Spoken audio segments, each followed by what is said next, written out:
Ya viene. Ministerio Jesucristo, Rey y Señor, con el licenciado José Arroyo.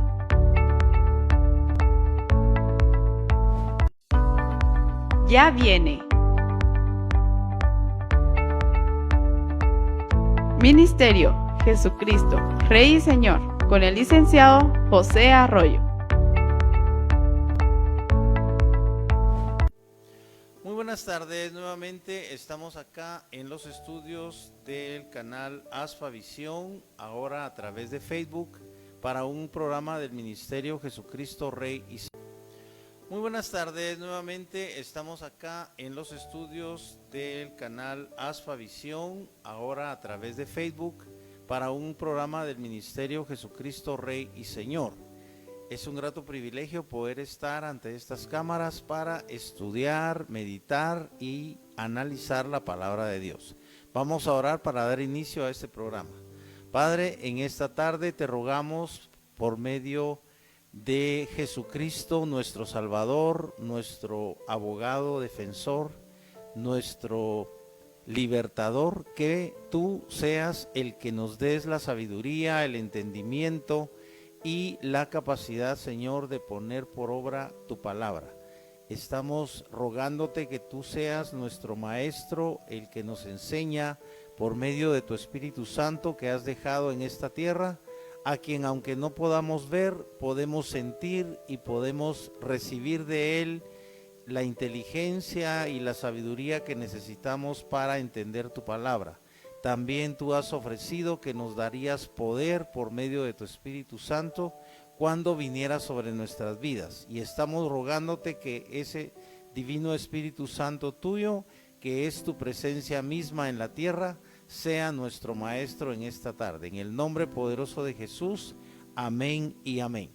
Hemos estado como siempre meditando y comentando los salmos y los proverbios. Estuvimos comentando el proverbio número 14 en la clase pasada y hoy ya entramos al Salmo 15. Vamos a leer el Salmo 15 en el Tanaj, ¿verdad? Que es el Antiguo Testamento directamente del hebreo al español. Dice así: Salmo 15, Jehová, ¿quién habitará en tu tabernáculo? ¿Quién morará en tu monte santo? El que anda en integridad y hace justicia y habla verdad en su corazón. En la Reina Valera, recuerden que tiene ciertas diferencias, y la Reina Valera nos dice: Jehová, ¿quién habitará en tu tabernáculo? ¿Quién morará en tu monte santo? Y luego dice: el que anda en integridad y hace justicia. Básicamente dice igual, pero hay versiones en las que dice: Señor, ¿quién habitará en tu santo lugar?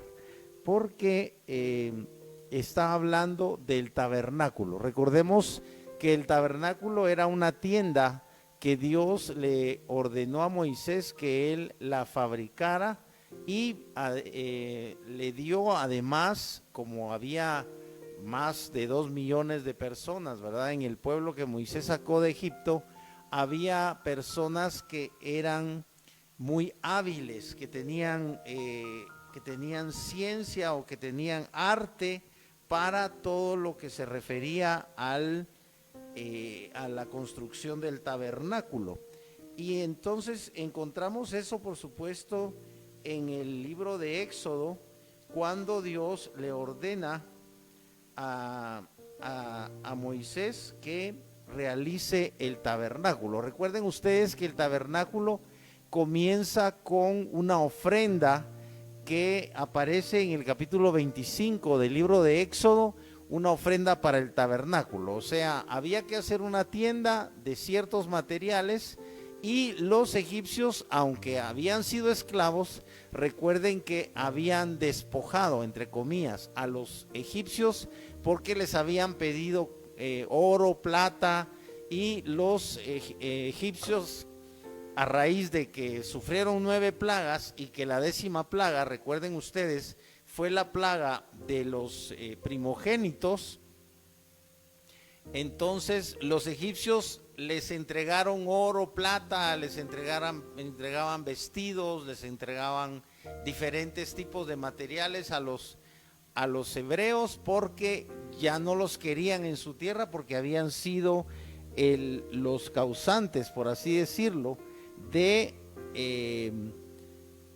un devastador acontecimiento, como fue la muerte de los primogénitos. Recuerden que Dios envió un ángel, y era el ángel de la muerte, porque ese ángel llegó de noche, y recuerden que ya se les había dado instrucciones a todo el pueblo de Israel de que esa noche iban a comer la Pascua. Esa fue la noche en la que por primera vez celebraron la Pascua, que consistía en matar un cordero y cocerlo asado. No podían cocerlo en agua, tenían que asarlo, y tenían que comer también hierbas amargas que representaban la amargura que ellos habían sufrido durante el periodo de cautiverio, que fue de unos 400 o 430 años, en los cuales lógicamente fueron diversas generaciones las que nacían y morían, nacían como esclavos y morían como esclavos, tenían hijos,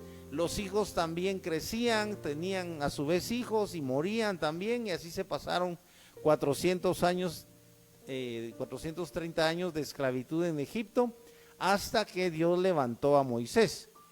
De los primeros elementos que Dios le pide a Moisés que haga en el tabernáculo, tenemos el arca del testimonio. Dice en Éxodo 25, versículo 10, harán también un arca de madera de acacia, cuya longitud será de 2 codos y medio, y su anchura codo y medio, y su altura de codo y medio. Recuerden que un codo tiene 45 centímetros, entonces si era de 2 codos y medio, eran 90 más 20 y tantos, 22, era más de un metro 10, 1,15 m de largo, y de ancho era 45 más 22, 67, ¿verdad? Entonces eso era de centímetros de ancho, y de alto también eran 67 centímetros. El punto es que recuerden que el arca del pacto era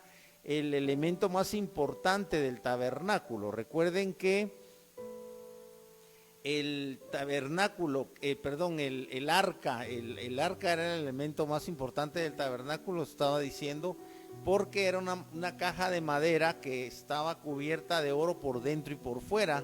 Y recuerden que ese arca representaba la presencia de Dios, o sea, la Shekinah. Ese arca tenía una tapa que se llamaba propiciatorio. La tapa, como era una caja, la tapa tenía a su vez, estaba cubierta de oro, pero a su vez tenía labrados 2 serafines. Los serafines tenían 6 alas. Dice que con 2 alas cubrían su rostro, y con las otras alas cubrían su cuerpo. Pero el punto es que los serafines tenían las alas extendidas hacia adelante, eran serafines de oro, labrados en oro puro. No cabe duda que entre tantos miles o millones de personas, había muchos que llevaban cadenas, zarcillos o aretes, pulseras y cosas de oro que los egipcios les habían dado, o que tal vez ellos habían guardado durante tal vez muchos años como un tesoro, ¿verdad? El punto es que ellos tenían oro e hicieron de puro oro el arca la cubrieron de puro oro.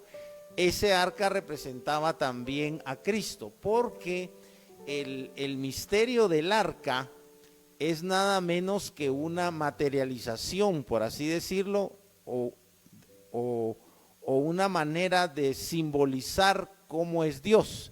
Por supuesto que está muy alejado un arca, una caja, con la persona de Dios, ¿verdad? Porque lógicamente una caja pues es una cosa, aunque sea una cosa sagrada, es al fin y al cabo una cosa. Sin embargo, la caja contenía algo que era divino y que a su vez estaba en la tierra. O sea, era divino porque contenía las 2 tablas de la ley, y esas leyes, esos 10 mandamientos, se los había dictado Dios a Moisés. Por supuesto que los ateos o los nihilistas, que son los que no creen en las religiones, o incluso los humanistas, estábamos estudiando hace poco acerca de los humanistas, que los humanistas poco a poco se fueron alejando de Dios porque se fueron divorciando de la religión, aunque no todas las religiones son monoteístas, pero las religiones monoteístas lógicamente te conectan o tratan de conectarte con el Dios verdadero, ¿verdad? Con el Dios único.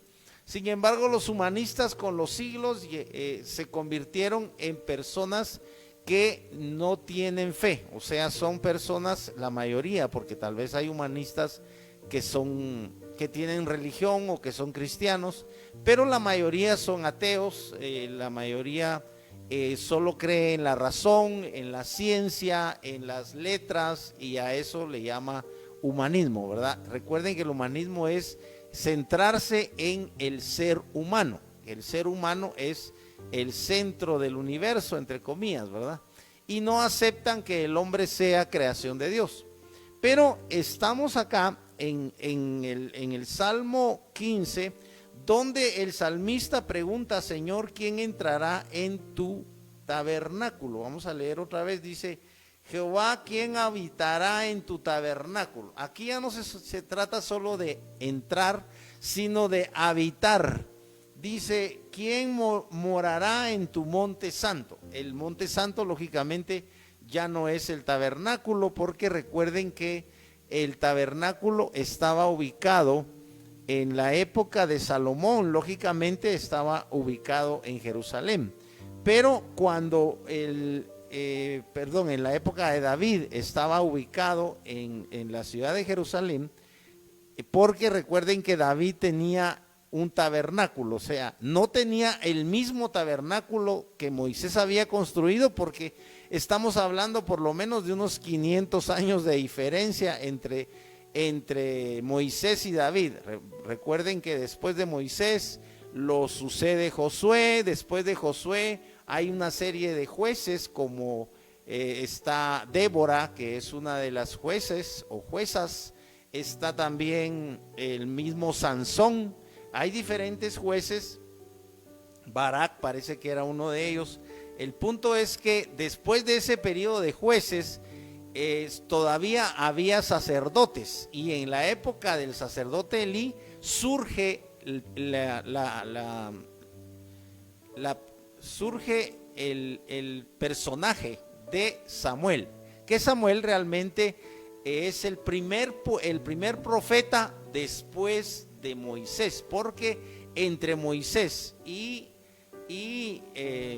Samuel, por supuesto que hubo profetas, ¿verdad? Porque cuando ustedes leen el libro de Jueces se encuentran con que hay algunos profetas, pero no son tan importantes como Moisés y como Samuel, ¿verdad? Inmediatamente después de Samuel, recuerden que el mismo pueblo pide a Dios que haya un rey, y Samuel, aunque a regañadientes decimos, ¿verdad? Él no quería, pero el pueblo en cierta forma mandaba, ¿verdad? Porque aunque en ese tiempo la forma de gobierno del pueblo de Israel era teocrática, porque se supone que Dios gobernaba, pero como Dios es invisible, Dios gobernaba a través de Samuel, a través del profeta. Entonces todos consultaban al profeta y tenían al profeta como una autoridad directamente de Dios. Tanto así que recuerden que cuando Samuel nombra tanto a Saúl como primer rey, como a David como segundo rey, sucesor de Saúl, ambos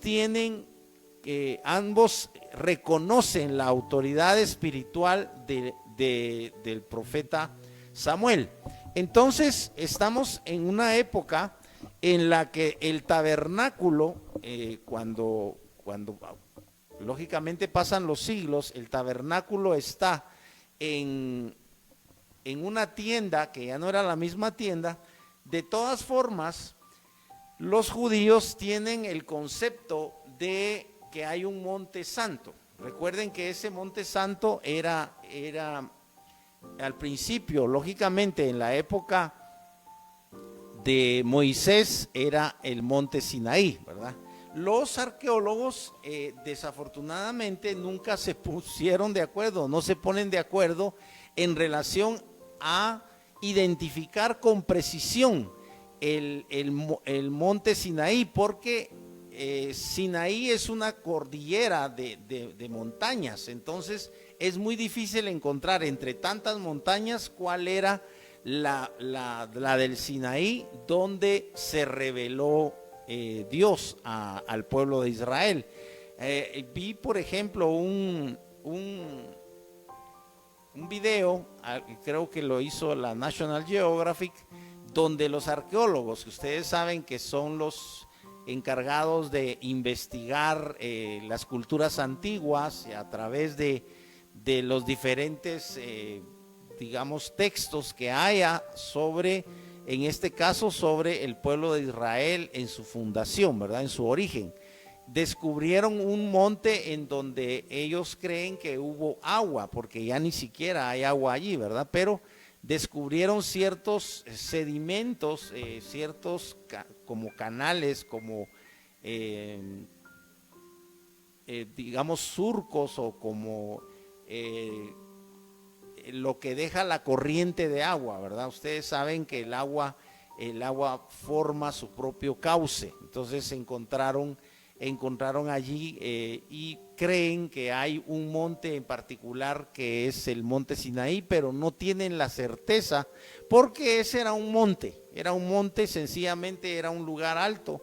Sin embargo, los judíos siempre tienen en mente el monte santo. Recuerden, por ejemplo, ustedes que en la época del profeta Elías consideraba Hebrón, que es otra ciudad, ¿verdad?, siempre de allí del Medio Oriente, de Palestina, en la región del pueblo de Israel. Entonces el profeta Elías consideraba que en Hebrón estaba el monte santo. El punto es que aquí, volviendo a lo que nos dice el salmista, nos pregunta a Dios: ¿quién habitará en tus tabernáculos? ¿Quién morará en tu monte santo? Si ustedes se dan cuenta, él está hablando no solamente de que tú llegues, como pasa con la iglesia actual, ¿verdad? Que tú llegas un rato y te vas, no habitas allí, no vives allí. Y aquí está hablando de habitar y está hablando de morar. Y ustedes saben que esos verbos se refieren a quedarse viviendo allí. Entonces, aquí el mismo salmista responde que el que va a habitar o va a morar en el monte santo o en el tabernáculo de Dios es el que anda en integridad y hace justicia y habla verdad en su corazón. Si se dan cuenta, son tres características morales. Una, que tú seas íntegro, y tú entiendes que ser íntegro consiste en que tú tienes una sola opinión, tienes un solo punto de vista, tienes un juicio respecto de las cosas. No, a lo malo lo debes llamar malo y a lo bueno lo debes llamar bueno. Tú debes ser íntegro en el sentido de ser como moralmente como una plomada, ¿verdad? Ser vertical. Y esto lógicamente solo puedes tú alcanzarlo cuando tú conoces la palabra de Dios, porque tú tienes que tener referencia de cuáles son las virtudes que te hacen íntegro. O sea, una de ellas ya la está dando aquí la escritura y nos habla de la verdad, pero dice, habla verdad en su corazón. Si te das cuenta, pareciera que uno, antes de hablar la verdad con los demás, primero debe ser veraz para sí mismo. O sea, tú no debes engañarte a ti mismo, tú debes ser veraz contigo mismo. Recuérdate que el rey David es uno de los personajes que habla consigo mismo. Y él, por ejemplo, dice: alma mía, alaba a Jehová. y no te olvides de ninguno de sus beneficios. David es un hombre que está consciente de que el ser humano no es solamente el cerebro, no es solamente este cuerpo, sino que David está consciente de que dentro de este cuerpo habita un alma que eres tú y que soy yo. ¿Cómo es tu alma? Si tú te pones a analizar cómo es tu alma, te vas a dar cuenta que casi eres exactamente el mismo que cuando eras de niño. Por supuesto, ya no eres niño, los que son adultos ya no son niños, pero tú puedes analizar cómo eras tú de niño y te vas a dar cuenta que eres exactamente el mismo. Solo que lógicamente, como ya eres adulto, ya no juegas como jugabas de niño, ya no ves las cosas con la inocencia con la que tú veías las cosas de niño. De niño, generalmente, cuando los niños, porque sus padres y porque la sociedad y porque el medio ambiente los guarda de la sexualidad, porque desgraciadamente en nuestra sociedad hay grupos sociales, incluso hay familias donde los niños desafortunadamente se ven expuestos al fenómeno del sexo, y hay niños que desde niños, tienen 8 o 10 años, ya empiezan a conocer qué es el sexo, pero es culpa de los adultos que no los exponen de alguna forma a esto, ¿verdad? Los niños no deben ver pornografía, los niños no deben hablar de temas de relaciones sexuales, a los niños no hay que hablarles de esas cosas. Hay que hablarles a los adolescentes, porque lógicamente si tú tienes hijos adolescentes, pues ya no puedes ocultarles que cada uno de ellos va a tener una necesidad sexual a su tiempo, si es hombre de casarse y si es mujer también de buscar un novio primero y luego de casarse. Pero el problema de la moralidad es muy importante, y aquí la Escritura nos está hablando acerca de la integridad.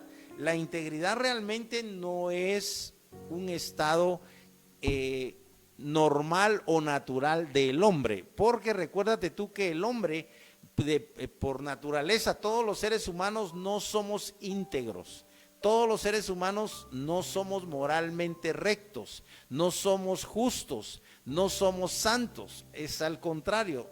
Por naturaleza, los hombres no somos íntegros, no somos justos, no somos santos, y esto es porque heredamos la naturaleza pecaminosa, es por el viejo hombre. Esta sería la relación que tú podrías encontrar entre los salmos que te está hablando aquí, te está haciendo una simple pregunta, pero es una pregunta que le está haciendo el salmista a Dios, y le está preguntando quién habitará o quién morará en tu tabernáculo.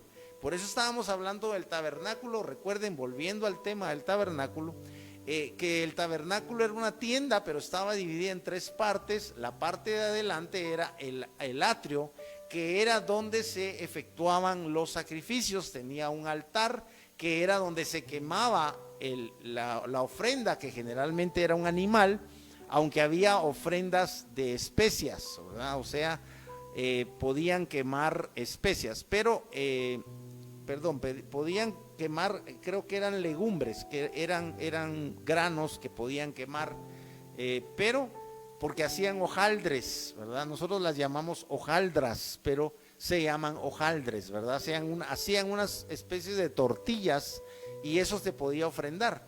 Pero generalmente a la gente pobre, que no podía comprar un cordero o un becerro, se le permitía que ofrendara un palomino, o sea, el macho de la paloma, o sea, un ave, y la mataban y también la quemaban, y esa era la ofrenda. Eso se hacía en el atrio, pero había un lugar santo que era un lugar intermedio entre el atrio y el lugar santísimo, que recuerden que era el lugar donde estaban los sacerdotes. En ese lugar, por las órdenes de Dios, desde la época de Moisés, se estableció que en el lugar santo estuviera, por ejemplo, una mesa que también estaba cubierta de oro por todos lados.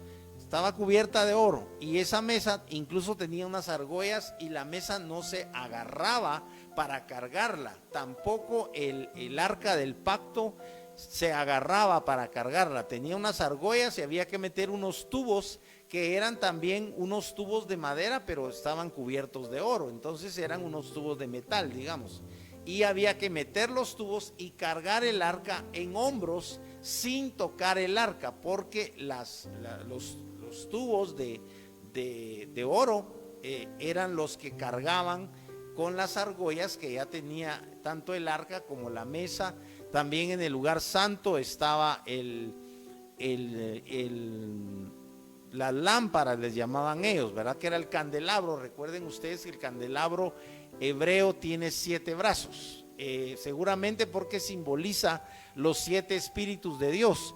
Este es un tema bien complejo, pero solo puedo decirles que la escritura habla de 7 espíritus de Dios, pero no se refiere al Espíritu Santo, sino se refiere, es un tema complejo porque hay diferentes interpretaciones, ¿verdad? Pero hay, por ejemplo, espíritu de sabiduría, son espíritus que realmente solo son simbólicos.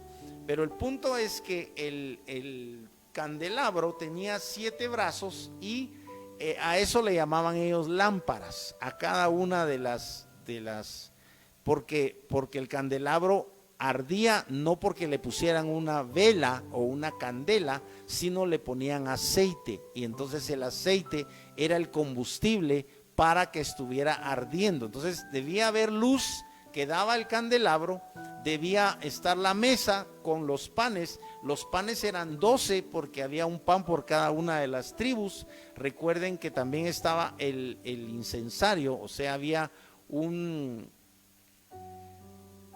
altar de incienso, ¿verdad? Había un lugar donde quemaban incienso. Actualmente el incienso es tipo o significa la oración nuestra. Todo tiene una simbología o todo tiene una tipología, ¿verdad? O sea, todo significa algo. Y en esencia todo el tabernáculo era una materialización de Cristo, porque en el arca, específicamente en el arca, estaba, como les estaba diciendo, las 2 tablas de la ley, pero también estaba un ejemplar o un ejemplo del maná. Recuerden que ellos pidieron comida y les fue dado el maná.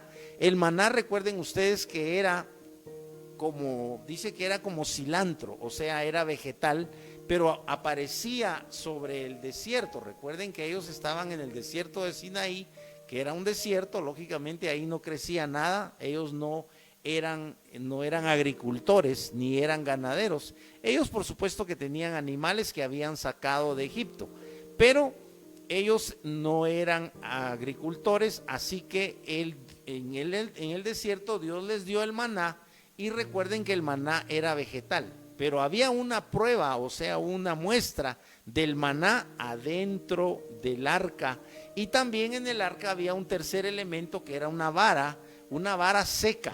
Pero el punto es que para demostrar que el que tenía el sacerdocio directamente de parte de Dios era la tribu de Leví, y específicamente era el hermano de Moisés, que era de la tribu de Leví y era Aarón, entonces, porque hubo conflicto en relación al nombramiento del sumo sacerdote, ¿verdad? Los judíos siempre hicieron conflicto de todo, y recuerden que muchas veces tentaron a Dios, y recuerden que esa fue la razón por la cual tuvieron que vagar durante 40 años en el desierto. Y todos los que salieron de Egipto, recuerden que la Biblia dice que no entraron a la tierra prometida. Entraron a la tierra prometida los hijos de los que salieron de Egipto.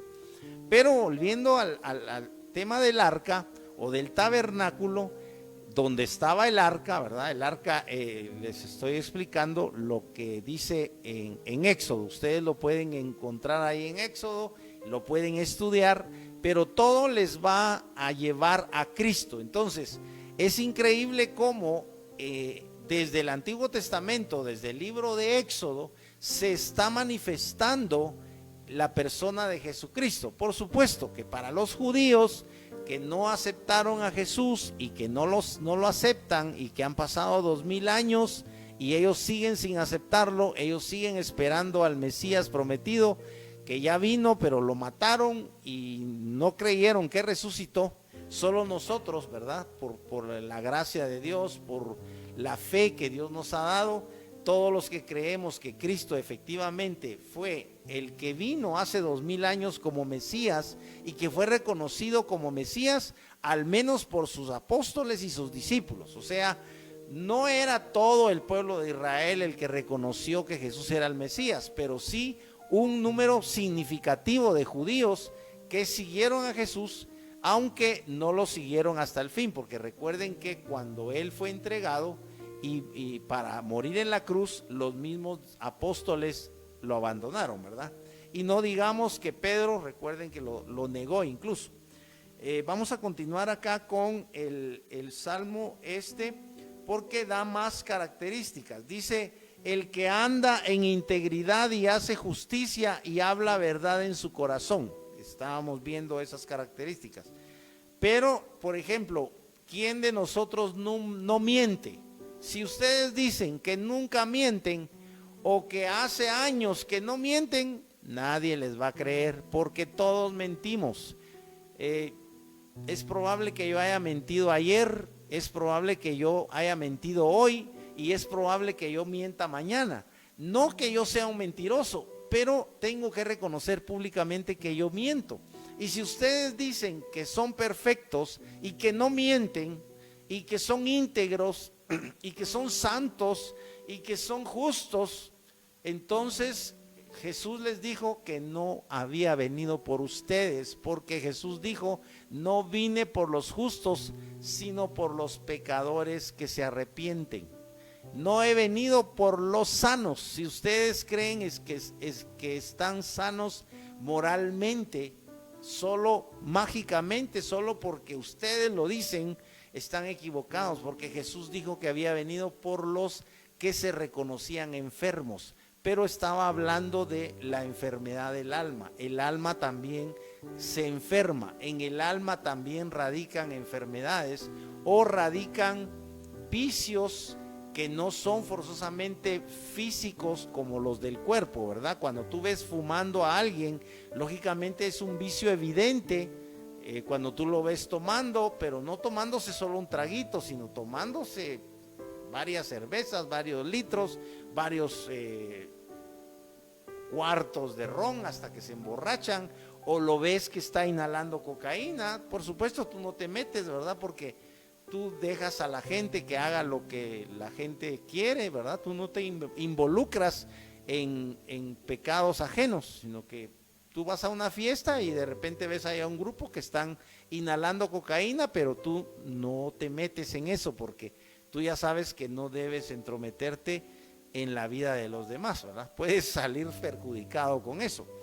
Entonces, acá el salmista nos está haciendo ver, nos está preguntando y a la vez está respondiendo que solo el que anda en integridad, el que hace justicia, si tú eres dueño de un negocio, si tú tienes empleados, pero tú no le pagas lo mismo a uno que a otro, aunque hagan el mismo trabajo, solo porque uno es tu amigo y el otro no, o tú tienes preferencia a veces, es un ejemplo, ¿verdad? Eres un hombre casado, pero le das preferencia a las empleadas que son jóvenes, que son bonitas, porque tal vez tú tienes interés en ellas.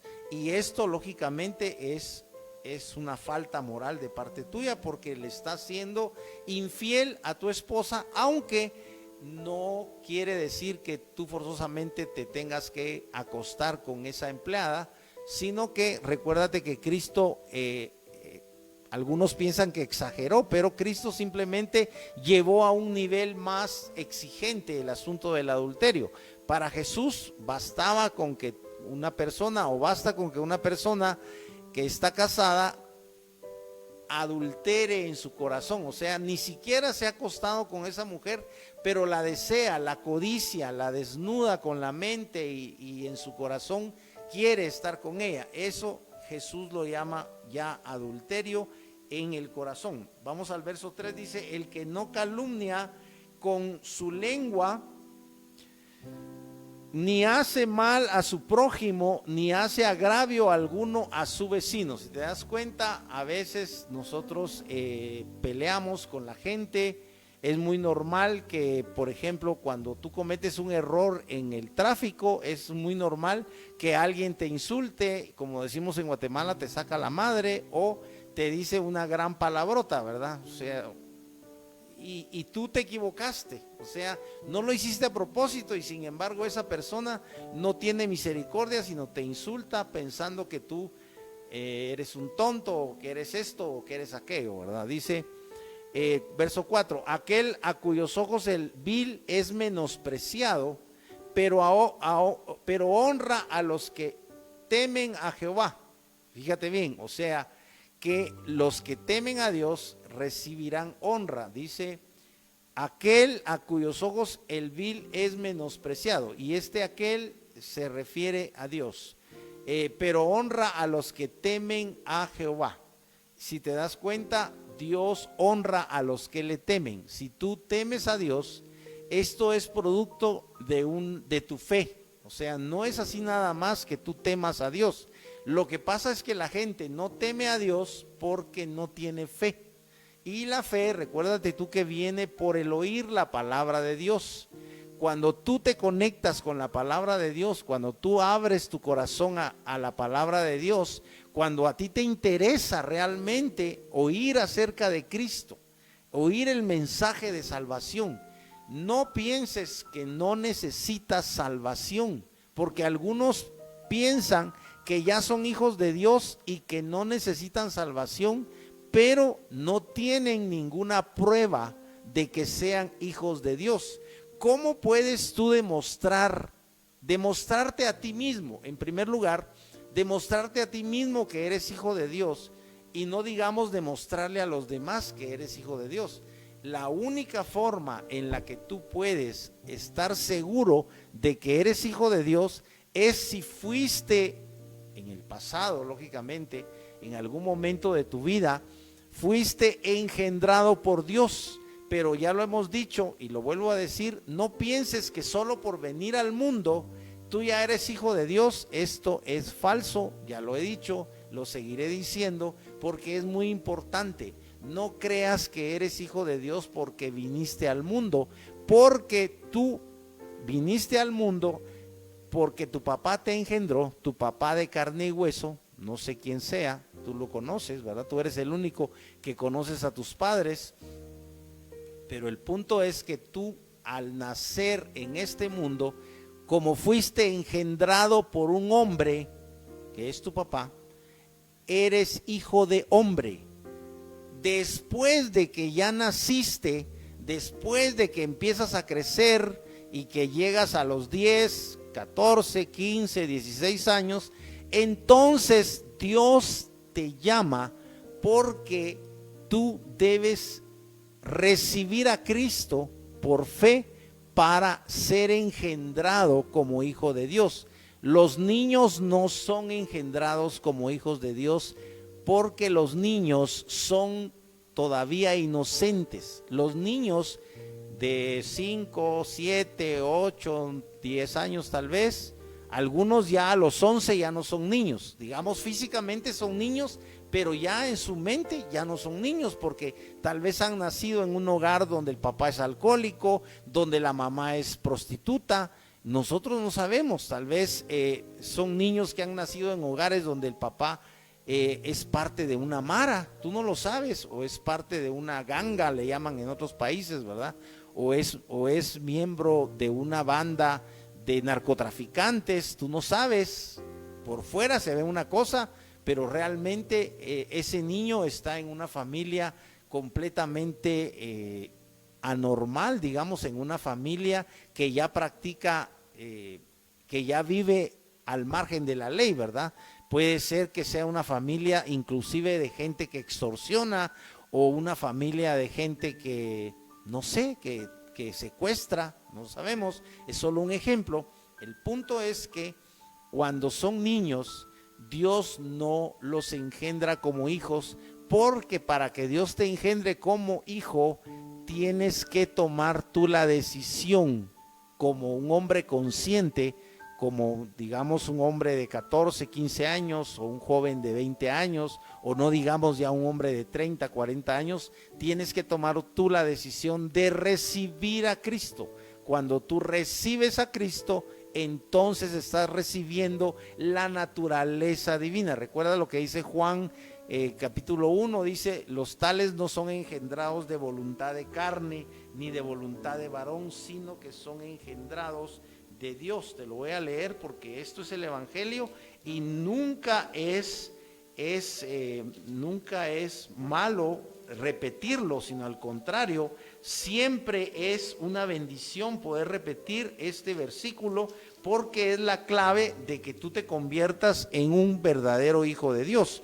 Dice en Juan 1:12: a los suyos vino y a los suyos no le recibieron, mas a todos los que le recibieron. Está hablando de Cristo y está hablando de todos, que te incluye a ti y a mí, a todos los que le recibieron, para que tú puedas pasar al siguiente, para pasar a lo siguiente, que dice: a los que creen en su nombre les dio potestad de ser hechos hijos de Dios. Y al principio dice, vamos a ver, siempre ahí mismo dice en el verso 13, los cuales, hijos de Dios, es en el 12 el que te leí, los cuales no son engendrados de voluntad de sangre, ni de voluntad de carne, que tu papá es de carne y hueso. Tu papá es de carne y sangre, igual que tú, igual que yo. Mi papá también era un hombre como yo, de carne y hueso, con sangre adentro, con todos los órganos que ya sabemos que tiene el cuerpo humano, pero no es ese el personaje que te hace hijo de Dios. Tu papá terrenal no te hace hijo de Dios, debe ser Dios el que te engendre para que tú seas hijo de Dios. Debe ser un milagro que se llama nuevo nacimiento. Dice: los cuales no son engendrados de sangre, ni de voluntad de carne, ni de voluntad de varón, sino de Dios. Entonces, cuando volvemos acá al Salmo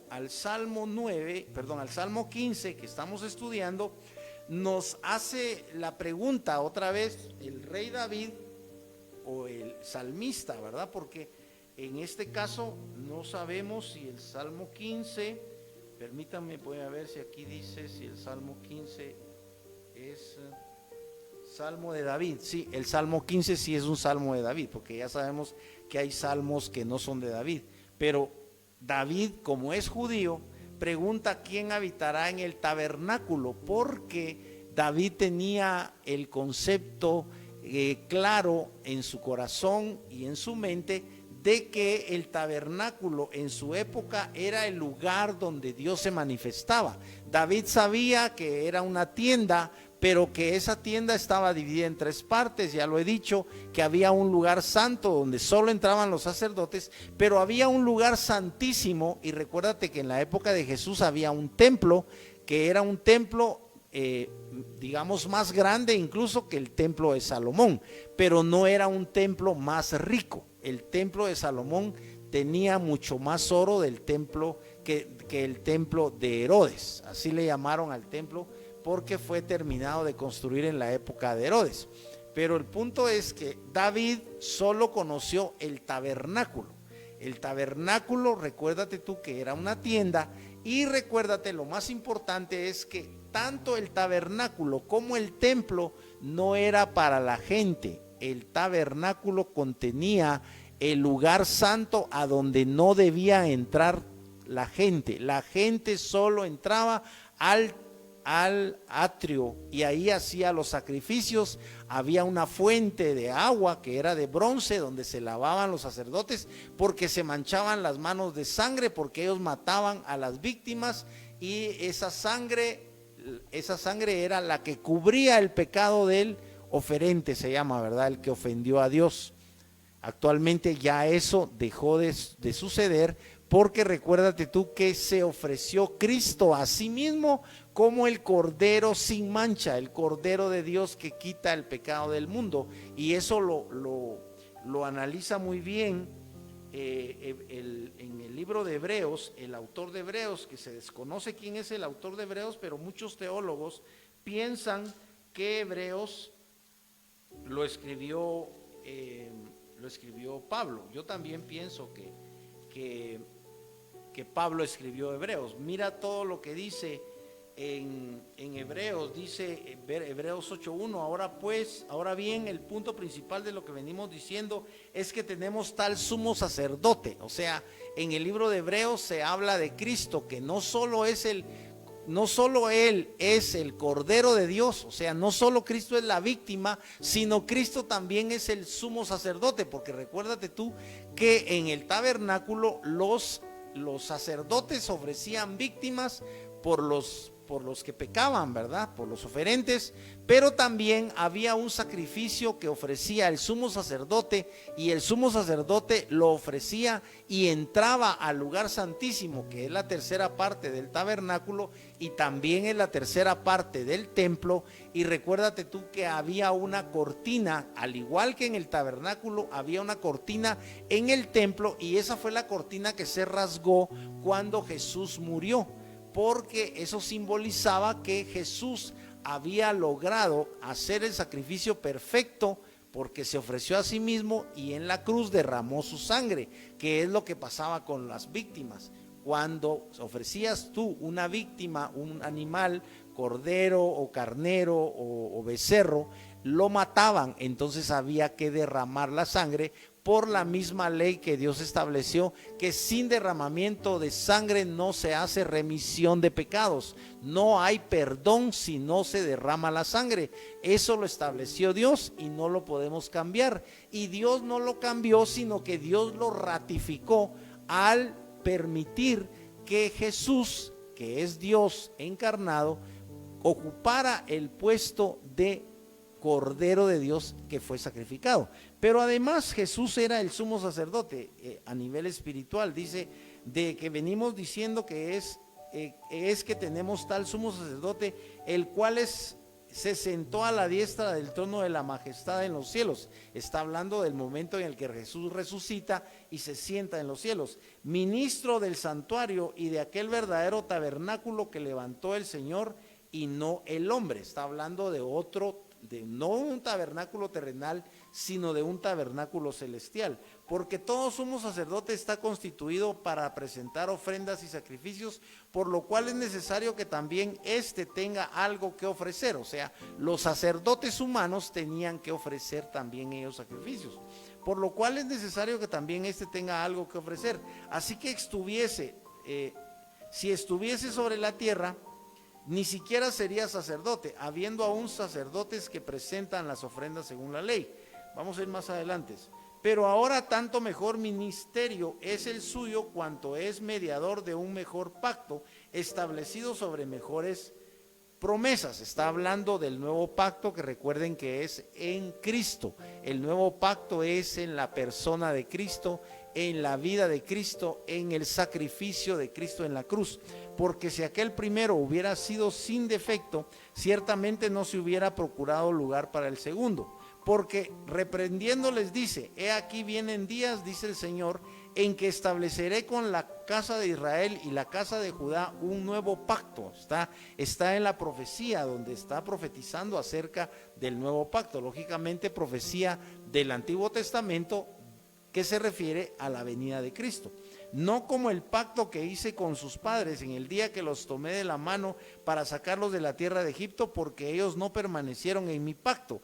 Ellos no permanecieron en la ley, y si tú te das cuenta, tú tampoco puedes permanecer en la ley de Dios, porque a veces ni siquiera tienes en mente los 10 mandamientos. O sea, tú vives completamente a veces ignorante de los 10 mandamientos. No eres una persona que tenga ni siquiera los 10 mandamientos que deben tener en mente como mandamientos básicos. Todos somos así. No te estoy culpando, no te estoy criticando, sencillamente esa es nuestra naturaleza. Nosotros sencillamente vivimos y, perdónenme la expresión, pero ¿qué nos importa todo lo demás? A nosotros solo nos interesa un buen trabajo, un buen sueldo. Si estamos enamorados, que la chica nos diga que sí, y las muchachas, si están enamoradas, que el muchacho les pida que sean su novio. Esos son todos los intereses del ser humano. El ser humano tiene solo intereses materiales. Lo que quiere es una casa. Si no tiene casa, si ya tiene una casa, quiere una casa mejor. Ya tiene carro, pero ese carro ya no me gusta, quiero otro carro. Ya tiene una moto, pero esa moto ya está vieja, quiero otra moto. E incluso hacen eso con su pareja. Ya no quieren a su esposo o a su esposa. Ya no la miran bonita, ya la miran gorda, la miran fea, la miran chaparra, la miran con defectos. La mujer ya ve a su esposo canado, ya no le gusta que sea panzón, a veces tiene mal aliento y no le gusta, etcétera. Ya no vemos las cosas de la misma forma. Después de 10, 15 años de matrimonio, las personas cambiamos, no digamos después de 30 años, pero el hombre no piensa en las cosas espirituales si no es porque Dios mismo le llama la atención sobre lo espiritual.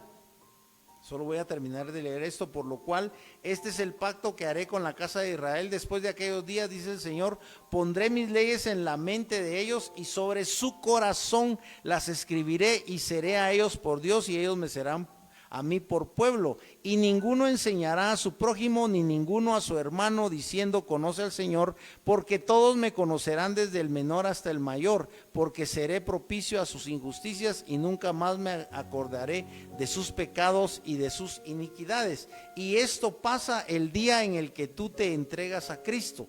Pareciera que no tiene relación, pero toda la escritura tiene relación con Cristo. Cuando David habla del tabernáculo, está hablando del lugar santísimo, está hablando del arca del pacto. Y cuando tú centras tu atención en el arca del pacto, encuentras la ley de Dios. Y recuérdate que Cristo es el verbo. Recuérdate, por ejemplo, que eso lo dice también Juan, el Evangelio de Juan, porque el Evangelio de Juan, que yo he dicho o yo he opinado que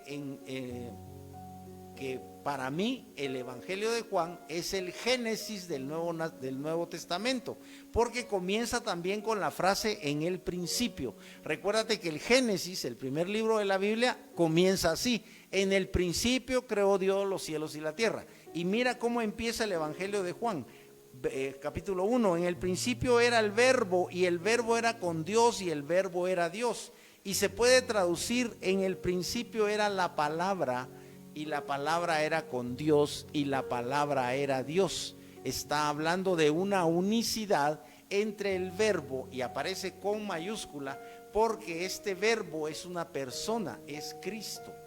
Y tú, si tú crees, aceptas la divinidad de Cristo, o sea, aceptas que Cristo es divino, que Cristo es Dios, cosa que los judíos no aceptaron y no aceptan desde hace 2000 años, y siguen sin aceptar que Cristo es Dios mismo. Pero el punto es que desde el Génesis y pasando por el Éxodo, cuando Dios le da a Moisés todas las características que debe contener el tabernáculo, desde ahí ya está Dios revelando a la persona de Cristo.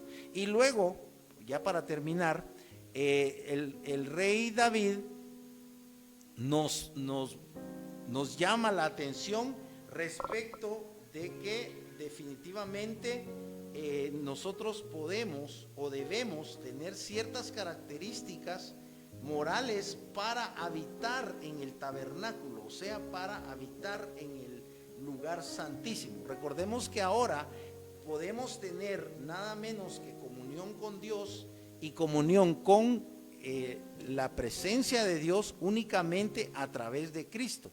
Es a través de Cristo que tú puedes tener definitivamente puedes tener ya una relación con Dios, una relación continua con Dios, una relación verdadera. Si tú realmente estás conectado con la palabra de Dios, o sea, si tú realmente eres un hombre de Dios, eres un hombre que tiene fe, eres un hombre para quien la escritura sí es la palabra de Dios, sí fue inspirada por Dios, y la escritura te inyecta fe. La escritura te habla de Dios, te habla de personajes que estuvieron muy cerca de Dios. Imagínate que Moisés pasó 80 días en la presencia de Dios, y Moisés sí pasó en ese monte santo del que habla el salmista. Moisés sí pasó 80 días en el monte santo, y nosotros no pasamos ni 10 minutos orando. O sea, como decimos en Guatemala, nada que ver. Nosotros realmente parece como que nada que ver con Dios, porque no le dedicamos tiempo. ¿Cuánto tiempo dedicas tú a orar? ¿Cuánto tiempo dedicas tú a leer la Biblia? ¿Cuánto tiempo dedicas tú en la soledad de tu casa, de tu habitación, a hincarte y a hablar con Dios, a pedirle perdón, a pedirle que Cristo habite en ti, a decirle a Cristo que si tú lo amas y que tú quieres conocerlo y que le abres tu corazón y le entregas tu vida? Todo esto lo debes hacer tú voluntariamente. Desafortunadamente ya se nos fue el tiempo, solo vamos a terminar los últimos 2 versos. Aquel a cuyos ojos el vil es menospreciado, pero honra a los que temen a Jehová, el que aún jurando en daño suyo, no por eso cambia. Imagínate cuál debe ser la característica del que es veraz, quien su dinero no dio a usura. ¿Te das cuenta? Que los usureros no son bien vistos por Dios, ni contra el inocente admitió cohecho, o sea, que aceptó una mentira para culpar a alguien que no es culpable. El que hace estas cosas no resbalará jamás. Aquí lógicamente nos está dando en un resumen de este Salmo 15 características de una persona que agrada a Dios. Bueno, ya se nos terminó el tiempo, vamos a orar dando gracias. Padre, en esta tarde te damos infinitas gracias por tu palabra. Señor, creemos firmemente que tu palabra nunca regresará vacía, que tú la envías para que nosotros podamos conectarnos contigo, para que nosotros podamos tener la fe que tú nos quieres dar a través de tu palabra, porque ella es la que nos da fe. Señor, oramos para que los televidentes, las personas que se conectan con este canal y que ven estos programas puedan recibir fe de parte tuya. Tus discípulos te dijeron: aumentanos la fe. Señor, te rogamos nosotros también ahora en esta tarde que nos aumentes la fe. Señor Jesús, te rogamos que tú seas el que nos dé más fe.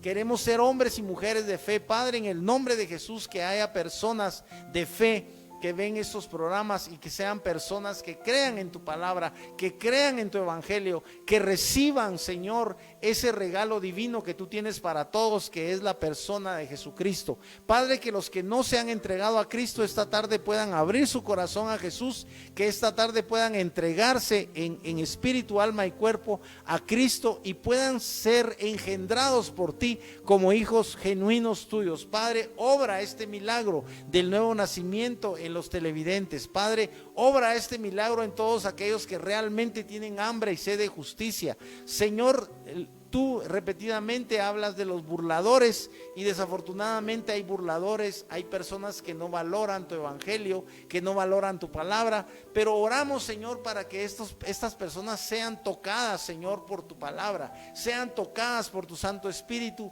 que es el único que puede convencerlos de pecado, de justicia y de juicio. Espíritu Santo, estamos rogándote que tú te glorifiques ahí en los hogares de los televidentes, donde hay enfermedad. Espíritu Santo, te rogamos en el nombre poderoso de Jesús, por el mérito de Cristo, por la sangre divina que Cristo derramó en la cruz del Calvario, que tú perdones los pecados, Señor, de mis hermanos, los pecados de los televidentes, y que tú toques su corazón, Padre, en el nombre de Jesús, para convertirlo en un corazón de carne. Si es un corazón de piedra, tú puedes ablandarlo y pueden ser personas de fe que entren a esta dimensión tuya de la fe, la dimensión espiritual. Padre, en el nombre poderoso de Jesús, oramos para que todos los enfermos puedan recibir un milagro de parte tuya. Padre, lo pedimos en el poderoso nombre de Jesús, que el dedo divino de tu Espíritu Santo sea puesto sobre aquellos que tienen fe, sobre aquellos que creen que tú eres un Dios vivo, un Dios todopoderoso y un Dios que está presente ahí en su hogar, ahí en su lecho, ahí donde ellos están enfermos. Padre, que tú no eres un Dios indiferente, sino eres un Dios amoroso, que estás interesado en la sanidad del cuerpo, del alma y aún del espíritu de los televidentes. Padre, oramos para que haya también sanidades en la mente de aquellos que tienen problemas psicológicos, que haya sanidad en el corazón de aquellos que tienen amargura, de aquellos que tienen rencor, de aquellos que tienen envidia, de aquellos que se sienten frustrados, Señor, de aquellos que se sienten que no hay salida y que están en depresión, Señor. Oramos para que tú los saques de esa depresión en el nombre poderoso de Jesús. Pon en ellos gozo, pon en ellos deseo de vivir, Padre. Todos aquellos que en algún momento han pensado que esta vida no tiene sentido y que sería mejor suicidarse, Padre, quítales ese pensamiento y ponles el pensamiento de Cristo, ponles la persona de Cristo, que es quien les ofrece vida eterna. Padre, en el nombre de Jesús, no permitas que aquellos que han dado lugar a pensamientos suicidas los lleven a cabo. Padre, oramos para que ellos puedan recibir un toque de tu Espíritu Santo. Tú que estás ahí en tu casa, en tu oficina, en tu trabajo, en tu carro, oramos para que tú seas bendecido con la presencia divina de Jesucristo. Padre, te damos gracias infinitas en el nombre de Jesús. Amén y amén.